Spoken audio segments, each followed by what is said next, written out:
Assalamualaikum warahmatullahi wabarakatuh. Salam sejahtera untuk kita semua.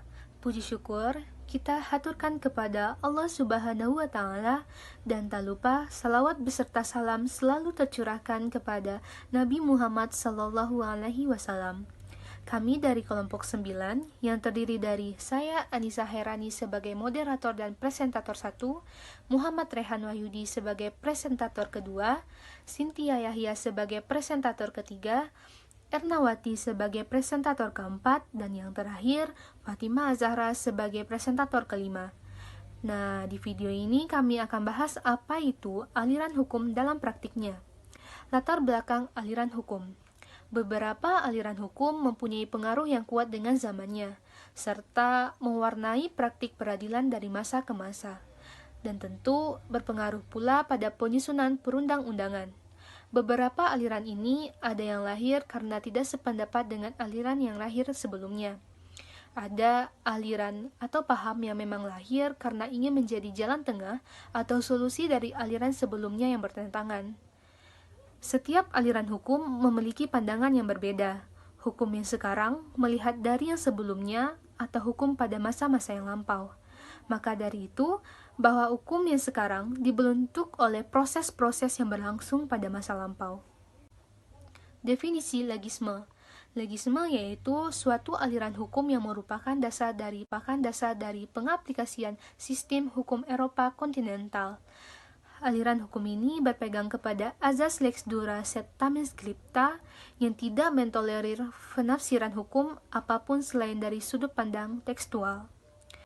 Sistem hukum Eropa kontinental yaitu suatu sistem hukum dengan ciri-ciri adanya ketentuan hukum dikodifikasi atau dihimpun secara sistematis yang akan ditafsirkan lebih lanjut oleh hakim dalam penerapannya.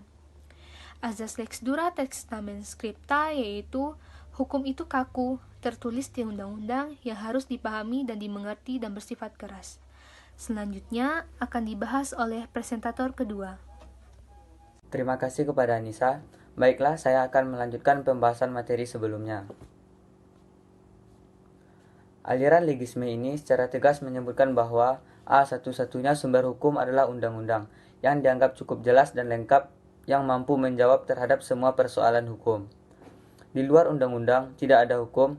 Dengan kata lain, aliran ini berprinsip bahwa hukum identik dengan undang-undang. Dalam buku Dasar-Dasar Ilmu Hukum karya Ishaq S.H. M. Hum dijelaskan bahwa di dalam pandangan aliran legisme menyatakan bahwa semua hukum terdapat dalam undang-undang. Maksudnya, di luar undang-undang tidak ada hukum.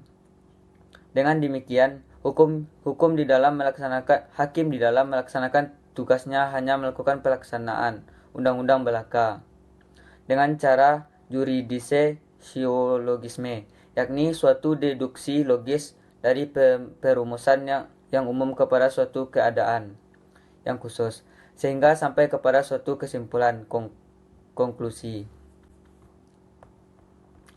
Praktik aliran hukum legisme di Indonesia.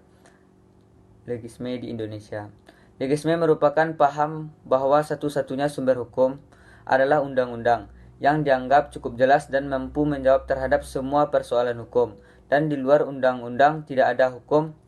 Dengan kata lain, aliran ini berprinsip bahwa hukum identik dengan undang-undang. Contohnya seorang nenek yang mengambil 2 batang coklat tanpa meminta dan membayar. Dampak praktik aliran hukum legisme di Indonesia.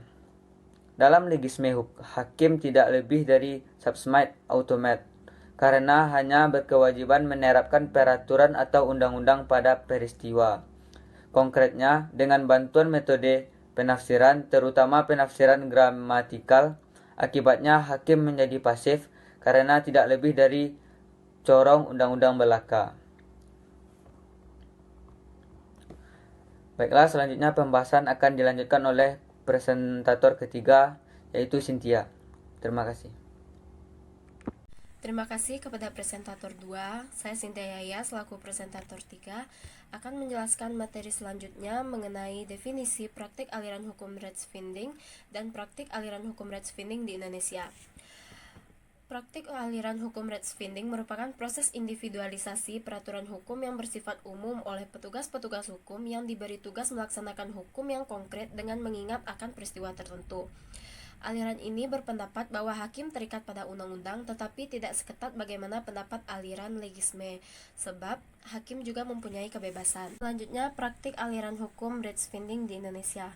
Aliran yang berlaku di Indonesia adalah aliran hukum Rechtsfinding, bahwa hakim dalam memutuskan suatu perkara berpegang pada undang-undang dan hukum lainnya yang berlaku di dalam masyarakat secara kebebasan yang terikat dan keterikatan yang bebas. Tindakan hakim tersebut berdasarkan pada pasal 20 AB yang berbunyi bahwa hakim harus mengadili berdasarkan undang-undang, dan pasal 22 AB yang berbunyi bahwa seorang hakim tidak boleh menangguhkan atau menolak pemeriksaan perkara dengan dalih undang-undang tidak sempurna atau tidak adanya aturan hukum. Selanjutnya berdasarkan pasal 28 ayat 1 yang berbunyi, setiap orang berhak atas pengakuan, jaminan perlindungan, dan kepastian hukum yang adil. Aliran Rechtsfinding merupakan aliran penengah di antara aliran legisme dan aliran Freirechtslehre. Sebagai aliran penengah, aliran Rechtsfinding tetap berpegang pada undang-undang, tapi tidak seketat aliran legisme, karena hakim juga mempunyai kebebasan. Tapi kebebasan ini tidak seperti kebebasan yang dianut dalam aliran Freirechtslehre. Hakim mempunyai kebebasan yang terikat dan keterikatan yang bebas. Baiklah, terima kasih kepada presentator 3. Di sini saya sebagai presentator 4 akan melanjutkan materi pembahasan yang sebelumnya mengenai sistem praktik aliran hukum Rechtsfinding dan juga dampak praktik aliran hukum Rechtsfinding di Indonesia. Yang pertama, sistem praktik aliran hukum Rechtsfinding menurut Mertokusumo, sistem penemuan hukum ini pada dasarnya dibagi menjadi dua, yakni ada penemuan hukum otonom dan juga penemuan hukum heteronom. Sistem penemuan hukum otonom ini hakim terikat pada putusan hakim yang telah dijatuhkan mengenai perkara yang sejenis dengan yang akan diputuskan oleh hakim yang bersangkutan. Sistem penemuan hukum otonom ini berlaku dalam peradilan Anglo-Saks yang menganut asas the binding force precedent, yakni peradilan tingkat bawah terikat pada putusan peradilan yang ada di atasnya dalam satu yurisdiksi yang sama. Lalu kemudian sistem penemuan hukum heteronom. Sistem penemuan hukum di sini hakim terikat erat dalam undang-undang dan harus berpikir secara deduktif, di mana hakim harus tunduk dan patuh terhadap undang-undang yang umum untuk mengkaji satu peristiwa khusus hingga akhirnya sampai pada keputusan perkara yang diinginkan. Selanjutnya ada dampak dari aliran hukum Rechtsfinding di Indonesia. Di Indonesia seringkali ditemukan dalam satu perkara yang bersamaan ditemukan dua sistem praktik Rechtsfinding yang berbeda, di mana pada saat bersamaan hakim terikat pada undang-undang dan harus melengkapi undang-undang itu dengan penjelasan menurut pandangannya, sehingga sudah tidak ada lagi perbatasan tajam antara sistem praktik hukum Rechtsfinding otonom dan juga sistem praktik hukum Rechtsfinding heteronom. Maka dari itu, dalam asas peradilan yang berlaku di Indonesia, hakim tidak terikat pada putusan hakim yang terdahulu, melainkan hakim menjatuhkan putusan berkiblat pada putusan hakim yang lebih tinggi mengenai perkara serupa yang dihadapinya. Sekian pemaparan dari saya, selanjutnya akan dilanjutkan oleh presentator kelima. Saya ingin melanjutkan materi sebelumnya. Yang ketiga adalah Rechtslehre. Definisi Rechtslehre atau Rechtslehre atau ajaran hukum bebas merupakan penentang paling keras positivisme hukum. Rechtslehre merupakan aliran atau mazhab yang bertolak belakang dengan aliran legisme dan mengatakan bahwa hukum hanya terdapat di luar undang-undang. Hakim memutus berdasarkan keyakinan hakim, satu-satunya sumber hukum adalah jurisprudensi. Jurisprudensi adalah serangkaian putusan hakim yang dikeluarkan oleh pengadilan kemudian bersifat mengikat, bertolak belakang dengan aliran legisme. Rechtslehre merupakan aliran bebas karena tidak selalu mengandalkan undang-undang buatan lembaga legislatif. Pada aliran Rechtslehre, hakim benar-benar berfungsi sebagai pencipta hukum. judgment law. Karena keputusan yang dibuat pasti berdasarkan pada keyakinan hakim. Keputusan hakim juga lebih bersifat dinamis serta up to date karena selalu mengikuti perkembangan zaman dan tuntutan masyarakat. Praktik aliran hukum reclere. Sistem hukum Indonesia bersifat legislatif untuk selalu meremajakan atau memperbarui undang-undang, sehingga berakibat hukum selalu ketinggalan dari peristiwa dan tidak bisa mengikuti dinamika masyarakat. Telah merupakan alasan untuk memberikan peran aktif pada hakim, sehingga muncullah aliran reclere pada tahun 1840 sebagai reaksi terhadap kekurangan aliran legisme yang ternyata tidak mampu mengatasi persoalan-persoalan baru. Praktik aliran hukum reclere di Indonesia. Secara yang sudah dijelaskan, aliran reclere sangat bertolak belakang dengan legisme, di mana reclere merupakan praktik hukum bebas. Aliran ini tidak terlalu berdampak pada sistem hukum di Indonesia. Secara hal yang jelas, Indonesia mengandung aliran reclere. Tujuan aliran reclere. Yang pertama, menyelenggarakan peradilan yang sebaik-baiknya dengan cara memberikan kebebasan kepada hakim untuk tidak terikat kepada undang-undang, tetapi menghayati tata kehidupan sehari-hari. Yang kedua, membuktikan bahwa dalam undang-undang terdapat kekurangan-kekurangan yang perlu dilengkapi dan disempurnakan.